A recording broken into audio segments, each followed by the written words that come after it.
بچوں کی حفاظت کے حوالے سے بہت سے لوگ پریشان ہیں. بچے قسم قسم کی مشکلات، بیماریاں اور قسم قسم کی چیزوں کا شکار ہیں. تو اس حوالے سے ایک بہت اچھا وظیفہ ہے. اگر والدین یا کوئی گھر کے بڑے اس کو معمول بنائے تو انشاءاللہ بچے اللہ کے حکم سے ہر قسم کی ناخوشگوار چیزوں سے محفوظ رہیں گے. وہ کیا ہے کہ یا حفیظ یا سلام، یہ اللہ کے ناموں میں سے ہے.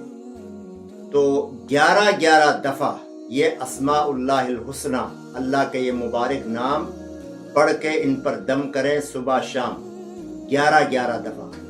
تو انشاءاللہ اللہ کے حکم سے بچے ہر قسم کی چیزوں سے، نظر سے، بیماری سے، اس طرح اور بھی کوئی جو نقصان دہ چیز ہے ان سب سے اللہ تعالیٰ ان کو محفوظ رکھے گا.